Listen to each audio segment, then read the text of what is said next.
Hello प्यारे बच्चे, नमस्कार। एक बार फिर से आप सभी का बहुत बहुत स्वागत करती हूँ आज के इस क्लास में।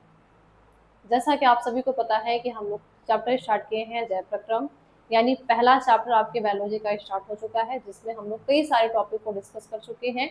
आज हम देखेंगे प्रकाश संश्लेषण, यानी ये जो पौधे हैं वो कैसे प्रकाश संश्लेषण करते हैं, किस तरीके से भोजन बनाते हैं और क्यों ये स्वपोषी कहे जाते हैं। आज के इस क्लास में इस टॉपिक को हम लोग डिस्कस करने वाले हैं, तो फटाफट सारे बच्चे क्लास को शेयर कर दीजिए, लाइक कर दीजिए और चैनल पे पहली बार विजिट कर रहे हैं तो चैनल को सब्सक्राइब करके बेल आइकन को प्रेस जरूर करिएगा।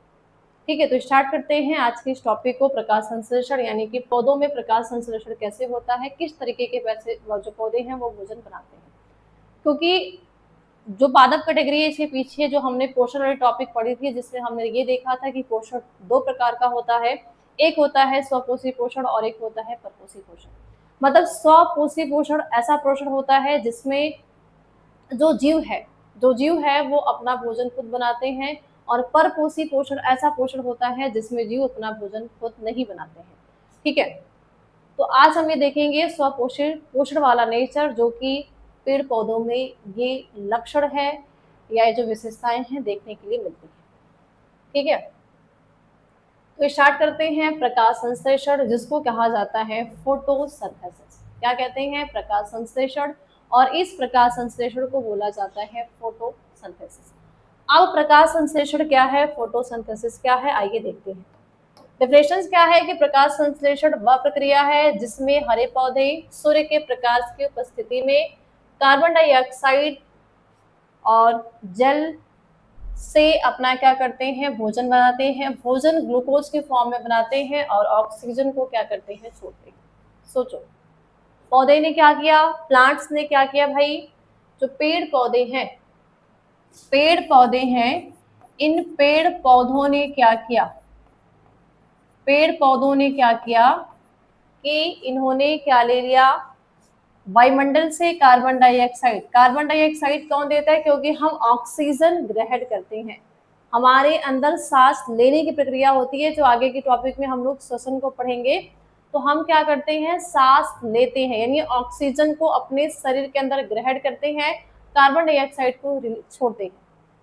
तो हमारे द्वारा बनाई गई जो कार्बन डाइऑक्साइड है उसको पौधे क्या करते हैं, यूज करते हैं। यानी ये क्या करते हैं, कार्बन डाइऑक्साइड को यूज करते हैं, प्लस ये क्या करते हैं, जल को यूज करते हैं। तो जल को कहाँ से यूज करते हैं, भूमि से।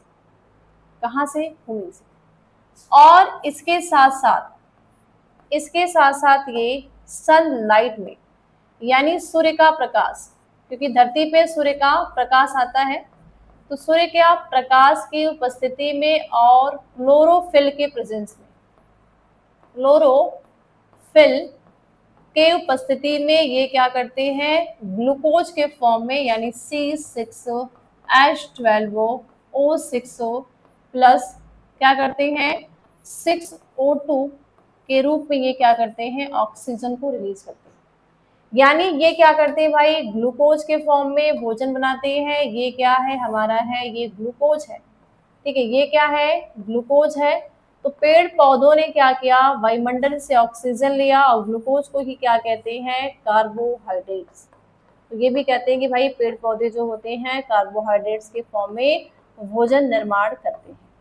ठीक है, तो इसने क्या किया, ग्लूकोज के फॉर्म में भोजन बनाया, जिसको हम क्या कहते हैं, कार्बोहाइड्रेट्स कहते हैं। अब आपके एग्जाम में डिफिनेशन पूछी जाती है, प्रकाश संश्लेषण को परिभाषित कीजिए, प्रकाश संश्लेषण क्या है। ऐसा क्वेश्चन अगर आपको एग्जाम में देखने के लिए मिले तो आप ये डिफिनेशन लिख लेना। अगर केवल आपसे रिएक्शन पूछे, केवल आपको रिएक्शन पूछे, तो रिएक्शन के लिए आप ये चीज याद रख लेना, ये लिख लेना कि पेड़ पौधे क्या करते हैं, वायुमंडल से कार्बन डाइऑक्साइड गैस को लेते हैं, भूमि से जल को लेते हैं, सूर्य के प्रेजेंस में क्या करते हैं, भोजन बनाने का काम करते हैं। और जब ये भोजन बनाने का काम करते हैं, यही प्रोसेस क्या कहलाती है, प्रकाश संश्लेषण कहलाती है। ठीक है, चलिए अब देखते हैं आगे। समीकरण को याद रखना है कि समीकरण ये बहुत इंपॉर्टेंट है, क्योंकि ये समीकरण आपके एग्जाम में पूछा जाता है, या तो सब्जेक्टिव क्वेश्चन में पूछ लिया जाएगा या फिर ऑब्जेक्टिव में। तो क्या किया, कार्बन डाइऑक्साइड लिया, जल लिया। कार्बन डाइऑक्साइड कहाँ से लेगा भाई, वायुमंडल से लेगा। है ना, क्योंकि हम क्या करते हैं, सांस लेने के दौरान कार्बन डाइऑक्साइड को वायुमंडल में ही छोड़ते हैं, है ना। जल को इसने क्या कहाँ से लिया, भूमि से लिया। प्रकाश लिया, क्लोरोफिल लिया। प्रकाश कहाँ से मिला इनको, सूर्य का प्रकाश। क्लोरोफिल कहाँ है भाई, क्लोरोफिल है पत्ती में, जिसके साथ इसने C6H12O6 और 6O2 ऑक्सीजन को इसने रिलीज किया और ग्लूकोज के फॉर्म में भोजन बनाया। तो ये समीकरण आपके लिए इंपॉर्टेंट है, आप इसको देखते हैं, ठीक है। चलिए आगे चलते हैं। अब बात करते हैं आवश्यक घटक, है ना। आवश्यक घटक की बात करते हैं, रिक्वायरमेंट्स की बात करते हैं कि जब ये पेड़ पौधे भोजन बनाते हैं, तो ये एक चीज आपने याद रखना है कि ये जो भोजन बनने की क्रिया है, भोजन जो बनने की क्रिया, ये जो पत्ती है, इस पत्ती में ही प्रकाश संश्लेषण होता है। इस पत्ती में ही क्या है, प्रकाश संश्लेषण की क्रिया होती है। अभी आपने इतना जानना है, क्योंकि जब आप 11th में जाओगे तो इसको और डिटेल से पढ़ोगे, लेकिन 10th में आपको तो नॉर्मल पढ़ना है। तो प्रकाश संश्लेषण के लिए कौन कौन से घटक शामिल है, क्या क्या घटक चाहिए। तो पहली चीज क्या चाहिए भाई, सूर्य का प्रकाश चाहिए। दूसरा चाहिए क्लोरोफिल। तीसरा चाहिए कार्बन डाइऑक्साइड। और चौथा चाहिए जल। तो सूर्य का प्रकाश कहाँ मिलेगा, सूर्य से। क्लोरोफिल कहाँ है भाई, पत्ती में, क्योंकि क्लोरोफिल के वजह से ही पेड़ पौधों में पत्तियां हमें ग्रीन दिखाई देती है। पौधे का अदर भाग ग्रीन हो या ना हो, हरा हो या ना हो, लेकिन ये पत्ती ग्रीन दिखाई देती है, जिसका मतलब है कि यहाँ पे पिगमेंट पाए जाते हैं, जिसको कहते हैं वर्डक। और ये वर्डक क्या होते हैं भाई, क्लोरोफिल। इसी वजह से जो पत्ती है वो क्या दिखाई देती है, हमें हरा दिखाई देती है। तो आवश्यक घटक में क्वेश्चन पूछा जाता है कि प्रकाश संश्लेषण के लिए कौन कौन से घटक चाहिए, याद रखना है। सूर्य का प्रकाश चाहिए, क्लोरोफिल चाहिए, कार्बन डाइऑक्साइड चाहिए, जल चाहिए। तो जल भूमि से मिलेगा, कार्बन डाइऑक्साइड वायुमंडल से प्राप्त होगी, और क्लोरोफिल कहाँ भाई, प्लांट्स में यानी पत्ती में मौजूद है। और सूर्य का प्रकाश, सूर्य से जो प्रकाश आ रही है, यानी जो सनलाइट आ रही है, उसको लेके क्या करेंगे, प्रकाश संश्लेषण की क्रिया करते हैं, ठीक है। अब देखते हैं आगे। अब प्रकाश संश्लेषण की प्रक्रिया की बात करते हैं कि प्रोसेस ऑफ फोटोसिंथेसिस क्या है भाई, प्रोसेस ऑफ फोटोसिंथेसिस। तो प्रोसेस ऑफ फोटोसिंथेसिस की बात करी जाए तो प्रकाश संश्लेषण की दो प्रकार से क्रिया होती है। एक होती है प्रकाशिक अभिक्रिया, प्रकाशिक अभिक्रिया, ठीक है। और दूसरी होती है अप्रकाशिक अभिक्रिया, अप्रकाशिक अभिक्रिया, ठीक है। तो प्रकाश संश्लेषण की क्रिया करने के लिए जो पेड़ पौधे भोजन बनाते हैं, एक क्रिया करते हैं जिनको कहते हैं लाइट रिएक्शन, ठीक है। और एक ऐसे क्रिया करते हैं जिनको हम क्या कहते हैं, डार्क रिएक्शन। डार्क मतलब अंधेरा, मतलब प्रकाशिक अभिक्रिया, मतलब एक क्रिया करने के लिए, प्रकाशिक अभिक्रिया करने के लिए प्रकाश चाहिए, ठीक है। और अप्रकाशिक अभिक्रिया करने के लिए प्रकाश नहीं चाहिए। डार्क का मतलब ये नहीं है कि रात के समय होगा, मतलब ये क्रिया तो करेगा, लेकिन इसको करने के लिए प्रकाश नहीं चाहिए। तो जो लाइट रिएक्शन होता है, इसको करने के लिए पेड़ पौधों में प्रकाश चाहिए, लेकिन डार्क रिएक्शन जब होगा, अप्रकाशिक अभिक्रिया होगी या अंधकार रिएक्शन हम कहेंगे, तो इनमें प्रकाश नहीं चाहिए। मतलब अंधकार का मतलब ये नहीं है कि रात के टाइम में होगा, दिन में ही होगा, लेकिन नहीं चाहिए, ठीक है। तो आपसे ये भी पूछा जाएगा कि प्रकाश संश्लेषण की प्रक्रिया कितने भागों में पूर्ण होती है। तो नॉर्मली आपको याद रखना है दो, एक प्रकाशिक अभिक्रिया होती है और एक अप्रकाशिक अभिक्रिया होती है। अब हम बात करते हैं लाइट रिएक्शन की, यानी प्रकाश अभिक्रिया, जिसको हम क्या कहते हैं, लाइट रिएक्शंस कहते हैं। अब ये लाइट रिएक्शंस क्या है, यह क्लोरोप्लास्ट के ग्रेना में होती है।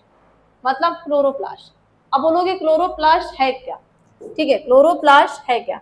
देखो ये होता है क्लोरोप्लास्ट, ठीक है। क्लोरोप्लास्ट की बात करते हैं तो क्लोरोप्लास्ट के स्ट्रक्चर कुछ इस तरीके का होता है। इसमें क्या होते हैं, बॉल होते हैं और थैलेकाइड, जैसे सिक्का होता है, सिक्के बंडल के रूप में क्या करते हैं, ग्रेना का निर्माण करते हैं। सिक्के क्या करते हैं, बंडल के रूप में ग्रेना का निर्माण करते हैं। ये ग्रेना लैमेले से एक दूसरे से जुड़ा होता है। ठीक है, एक पार्ट को बात करेंगे तो ये कहते हैं थैलेकाइट, थैलेकाइट कहते हैं। ठीक है, पूरे ग्रुप को कहते हैं तो ग्रेना कहते हैं। ठीक है, और इसमें क्या भरे होते हैं, स्ट्रोमा, इसमें भरे होते हैं स्ट्रोमा। ठीक है, क्या भरे होते हैं, स्ट्रोमा भी भरे होते हैं। तो याद क्या रखना है आपने कि जो प्रकाशिक अभिक्रिया है यानी जो लाइट रिएक्शन होता है यह क्लोरोप्लास्ट के ग्रेना में होती है, मतलब ये ग्रेना है। ठीक है, सूर्य के प्रकाश की आवश्यकता होती है, मतलब लाइट रिएक्शंस करने के लिए सूर्य का प्रकाश चाहिए। जल का विघटन यानी कि फोटोलाइसिस भी होता है। ठीक है, और ऑक्सीजन निकलती है, एटीपी और एनएडीपीएच बनती है। यानी जब लाइट रिएक्शन होता है, प्रकाशिक अभिक्रिया होती है, तो ये क्रिया क्लोरोप्लास्ट के ग्रेना में होती है। इसको करने के लिए प्रकाश की जरूरत है। यहाँ पे जल का विघटन है, यानी जल के आयन टूटते हैं, यानी जो H2O है वो टूटता है, और एटीपी और एनएडीपीएस का क्या करते हैं, निर्माण करते हैं, किसमें, लाइट रिएक्शंस में। लेकिन अगर वही डार्क रिएक्शंस की बात करते हैं, किसकी बात करें, अंधकार अभिक्रिया या फिर हम कहेंगे डार्क रिएक्शन, या फिर इनको हम कैल्विन साइकिल भी कहते हैं, है ना, या फिर कैल्विन चक्र। तो यह क्लोरोप्लास्ट के स्ट्रोमा में होती है। इसमें कार्बन डाइऑक्साइड का उपयोग करके ग्लूकोज बनता है और यह प्रकाश पर सीधे निर्भर नहीं होती है, मतलब इसको करने के लिए लाइट नहीं चाहिए। तो प्रकाशिक अभिक्रिया करने के लिए लाइट चाहिए, अप्रकाशिक अभिक्रिया करने के लिए लाइट नहीं चाहिए। प्रकाशिक अभिक्रिया जो है लाइट पे डिपेंड है, लेकिन जो अप्रकाशिक अभिक्रिया है ये डायरेक्टली ये डिपेंड नहीं है। किस पे डिपेंड नहीं है, लाइट पे डिपेंड नहीं है। ठीक है, तो अगर प्रकाश संश्लेषण की प्रोसेस की बात करी जाएगी तो ये दो प्रकार के हैं, एक प्रकाशिक अभिक्रिया है, दूसरा अप्रकाशिक। तो प्रकाशिक अभिक्रिया क्लोरोप्लास्ट के ग्रेना में है और अप्रकाशिक अभिक्रिया कहाँ है, क्या है भाई, तो आपने याद रखना है कि ये क्लोरोप्लास्ट के स्ट्रोमा में। ठीक, तो एक ग्रेना में और एक स्ट्रोमा में। ठीक है, क्या है, एक ग्रेना में होगा और एक स्ट्रोमा में होगा।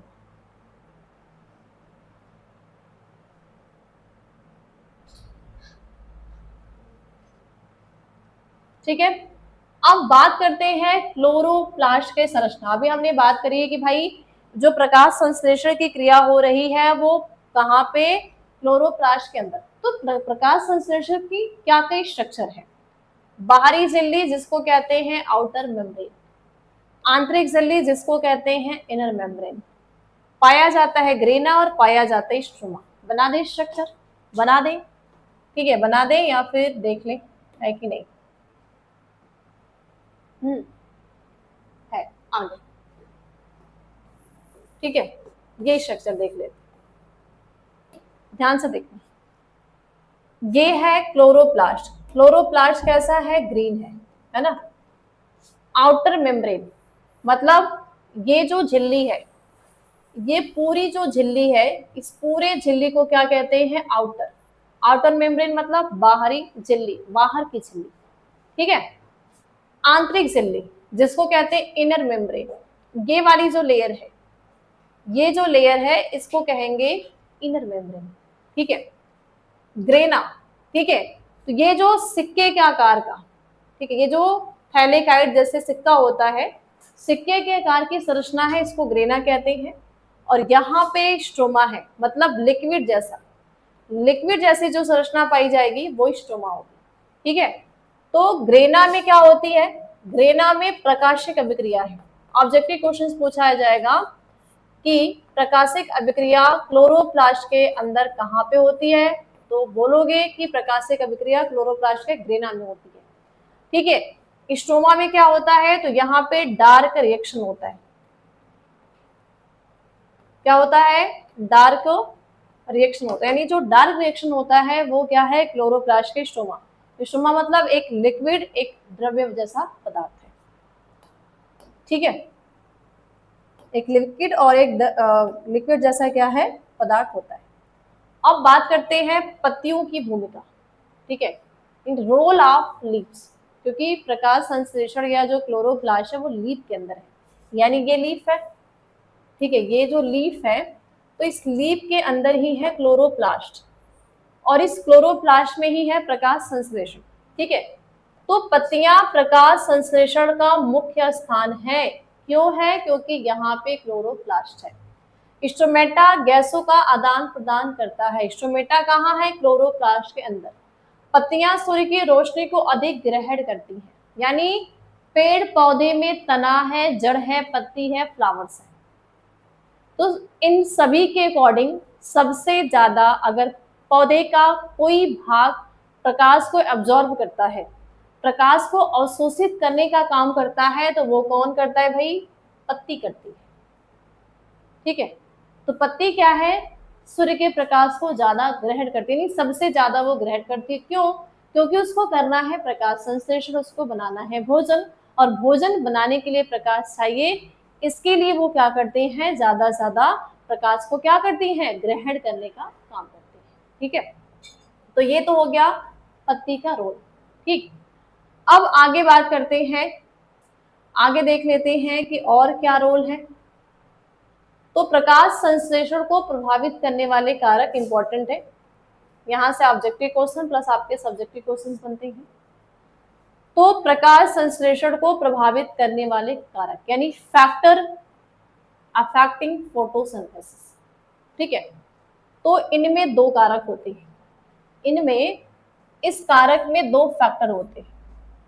एक बाहरी कारक होता है, ठीक है, एक बाहरी कारक होता है, दूसरा होता है आंतरिक कारक। आंतरिक कारक मतलब एक बाहर और एक भीतर। बाहर की बात करेंगे, प्रकाश की तीव्रता, कार्बन डाइऑक्साइड की मात्रा, तापमान, जल। मतलब हम क्या देखते हैं, कुछ प्लांट्स ऐसे होते हैं जो जिनको ज्यादा प्रकाश चाहिए। मतलब कुछ ऐसे पौधे होते हैं जो जिसकी ग्रोथ के लिए, जिसकी वृद्धि के लिए ज्यादा प्रकाश चाहिए ना। कहते हैं छाया प्रिय पौधे, धूप प्रिय पौधे। और कुछ ऐसे पौधे होते हैं जिनको ना तो ज्यादा छाया चाहिए, ना तो ज्यादा धूप चाहिए, मतलब मध्य भाग चाहिए। तो प्रकाश की तीव्रता यानी अगर प्रकाश की तीव्रता आ रही है, अगर तेज है, तो जिस पौधे को तेज प्रकाश चाहिए उसके लिए तो ठीक है, लेकिन जिस पौधे को ज्यादा प्रकाश नहीं चाहिए उसके लिए हानिकारक होगा। ठीक है, सीओटी की मात्रा अगर कम है तो प्रकाश संश्लेषण नहीं होगा, ज्यादा है तो भी दिक्कत है। तापमान, टेम्परेचर अगर लो है तो भी दिक्कत है, हाई है तो भी दिक्कत है, मतलब मीडियम होना चाहिए। जल की बात करते हैं, अगर आवश्यकता, जैसे गेहूं की खेती करते हैं तो गेहूं की खेती में जितनी जल की जरूरत है अगर उतना देंगे तो फिर गेहूं अच्छा होगा।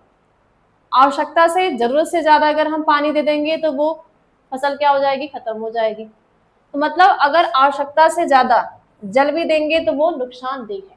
तो ये प्रकाश संश्लेषण को प्रभावित करने वाले बाहरी फैक्टर्स होते हैं, जो कि क्या है? प्रकाश की तीव्रता है, सीओटी की मात्रा है, तापमान है, जल है। आंतरिक कारक की बात करते हैं, क्लोरोफिल की मात्रा है, पत्ते की संरचना। आंतरिक कारक में ये भी देखा जाता है कि लीफ का स्ट्रक्चर क्या है, लीफ का स्ट्रक्चर ठीक है कि नहीं है, क्लोरोफिल की जो क्वांटिटी है, जो मात्रा है वो ठीक है कि नहीं है। तो आंतरिक के लिए ये सारी चीजें इंपॉर्टेंट रखती है। तो प्रकाश संश्लेषण को प्रभावित करने वाले दो कारक होते हैं, एक बाहरी कारक और एक भीतरी कारक। तो बाहरी कारक में तापमान, प्रकाश, जल, कार्बन डाइऑक्साइड। भीतरी में क्लोरोप्लास्ट के स्ट्रक्चर की बात कर लें या पत्ती के स्ट्रक्चर की बात कर लें। अब आता है स्टार्च परीक्षण।